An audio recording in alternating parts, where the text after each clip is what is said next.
I understand. Here's the script as written. I never realized how much I had taken my relationship with my mother for granted until I turned 23. Growing up, she was always there, strong, supportive, and full of advice.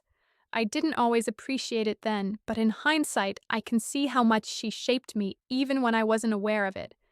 For the first part of my life, my mother was a constant, a rock, someone who kept things together when everything else seemed to fall apart. But like many children, I took her for granted. I never truly understood her sacrifices, her struggles, and most of all, the reasons behind the things she said and did. I was 18 when I left for college, and with it came a sense of independence that I had never experienced before. I remember feeling so free, so excited to be on my own, to finally live life the way I wanted. For the first time, I didn't have anyone telling me what to do, no one questioning my every move. I reveled in the freedom. But that independence came at a price. The more time I spent away from home, the more I began to feel like I was drifting away from my mother. At first, I didn't notice the distance. I was busy with school, new friends, and the excitement of living in a new place. But as the months passed, I began to feel a subtle shift in my relationship with her. She wasn't as involved in my life as she once had been, and the more I became independent, the less I relied on her for advice, comfort, or even just a simple chat. I'm not sure when it happened, but somewhere along the way, I started to feel like my mother and I weren't on the same page anymore. We talked less and less, and when we did talk, it felt more like a routine than a connection. I felt like I was growing up, moving forward, while she was still stuck in the same place, holding on to the way things had always been. She would send me texts, call me when she hadn't heard from me in a while, and I would respond out of obligation. I didn't realize it at the time, but I was slowly pulling away from her. It wasn't until I had a breakdown about a year later, when I was 22, that I realized just how much I had distanced myself from my mother. I had been dealing with so much stress in school, balancing projects, jobs, and a growing sense of loneliness that I didn't know how to handle. And then everything came crashing down. I missed deadlines, failed a couple of exams, and felt like I was falling apart. I didn't know who to turn to. My friends were supportive, but none of them really understood the weight of the situation. It wasn't until I found myself crying in the middle of the night, feeling completely overwhelmed, that I thought about my mother.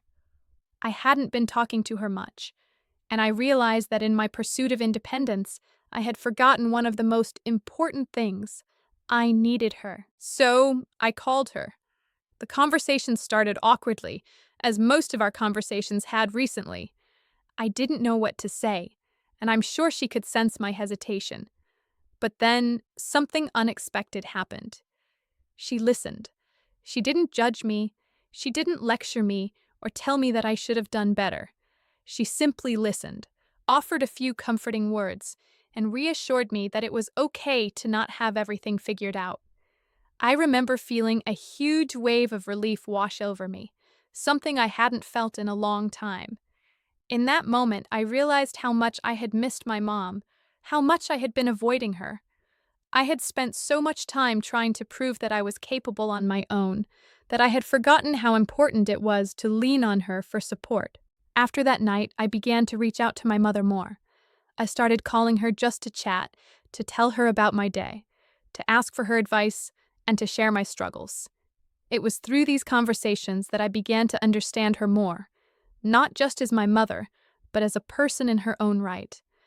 I began to see how much she had sacrificed for me, for our family, and how much love she had given even when I didn't recognize it. I realized that the distance between us hadn't just been created by my own need for independence. It had also been because I hadn't allowed her to be a part of my life in the way I had when I was younger. I had built walls without realizing it, and by doing so, I had pushed away the one person who had always been there for me. What surprised me the most was that my mother had never asked for anything in return. She didn't demand that I stay close or keep in constant contact. She didn't try to control my life or force her way into every decision I made. She simply wanted me to be happy, to succeed, and to know that no matter what happened, she would always be there for me. I was so caught up in my own life and my own struggles that I didn't see how much she had quietly supported me all along. Through these conversations, I started to see my mother in a different light.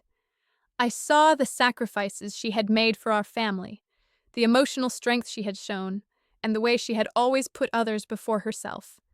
I also began to understand that our relationship had evolved. I wasn't a child anymore, and I didn't need to depend on her for everything. But that didn't mean that she was any less important in my life. I realized that I could still lean on her, still seek her wisdom, and still find comfort in her presence, even as I continued to grow and become more independent. At 23, I finally began to appreciate my mother for who she truly was, not just as my parent, but as a woman with her own story, her own dreams, and her own life. I had spent so many years taking her for granted, assuming that she would always be there, that I didn't stop to see her as an individual. Now I could see the depth of her love and the strength she had shown throughout my life. Rebuilding my relationship with my mother wasn't an overnight process. It took time to undo the emotional distance I had created, but with each conversation, each shared moment, I felt our bond growing stronger. I learned that love doesn't always have to be loud or extravagant. Sometimes it's in the small, quiet moments of understanding, of listening, of being there for one another, even when words aren't enough. Looking back now, I realize that I didn't need to push my mom away in order to find my independence. I could have both: the independence I craved and the love and support of a mother who had always been there for me. Our relationship is different now, but in a way, it's stronger than ever. I no longer take her for granted. I see her not just as my mother, but as an equal, someone who has helped shape the person I am today.